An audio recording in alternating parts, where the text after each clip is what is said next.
नमस्कार दोस्तों, कैसे हैं आप लोग। ये बताने के लिए कमेंट बॉक्स में जय माता दी का कमेंट करिए। माता रानी आप सभी का कल्याण करेंगी। तो चलिए अब हम माता के 9 रूपों के बारे में जान लेते हैं।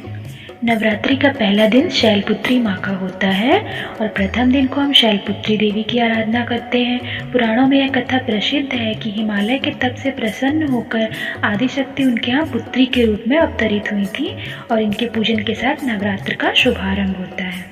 दूसरा दिन होता है ब्रह्मचारिणी माता का।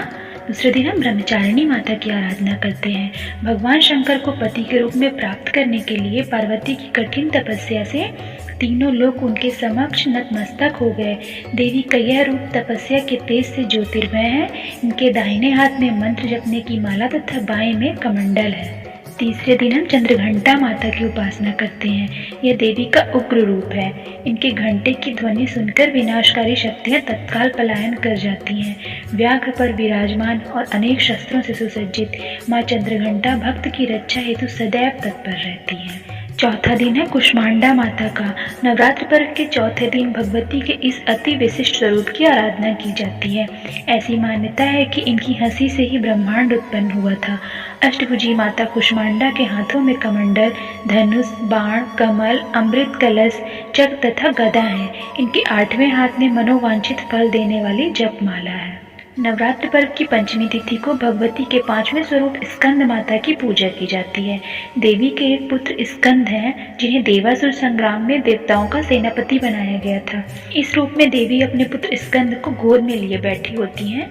स्कंद माता अपने भक्तों को शौर्य प्रदान करती हैं। छठे दिन हम कात्यायनी माता की पूजा करते हैं। कात्यायन ऋषि की घोर तपस्या से प्रसन्न होकर भगवती उनके यहाँ पुत्री के रूप में प्रकट हुई और कात्यायनी कहलाई। कात्यायनी माता का अवतरण महिषासुर वध के लिए हुआ था। भगवान कृष्ण को पति के रूप में पाने के लिए ब्रज की गोपियों ने देवी कात्यायनी की आराधना की थी। जिन लड़कियों की शादी ना हो रही हो या उसमें बाधा आ रही हो, वो कात्यायनी माता की उपासना करें।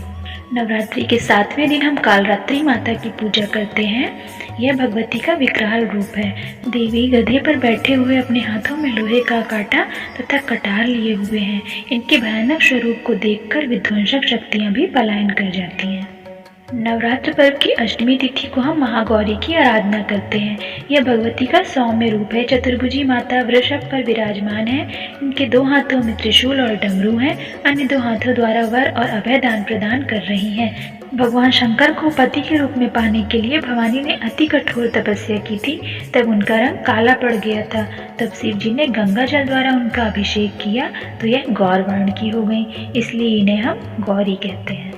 नवरात्र पर्व के अंतिम दिन 9वीं तिथि को हम सिद्धिदात्री माता की पूजा करते हैं। इनकी अनुकंपा से ही समस्त सिद्धियां प्राप्त होती हैं। अन्य देवी देवता भी मनोवांछित सिद्धि प्राप्तियों के लिए इनकी आराधना करते हैं। माँ सिद्धिदात्री चतुर्भुजी हैं। अपनी चारों भुजाओं में वे शंख, चक्र, गदा और कमल धारण किए हुए हैं।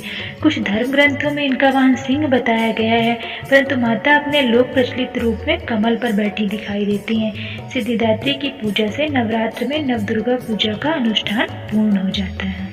दोस्तों, आप सभी को नवरात्रि की बहुत बहुत शुभकामनाएं। माता रानी आप सबका कल्याण करें, आपकी सारी इच्छाएं पूरी हो। और अगर आपको हमारा वीडियो पसंद आया है तो इसे लाइक और सब्सक्राइब करना मत भूलिएगा।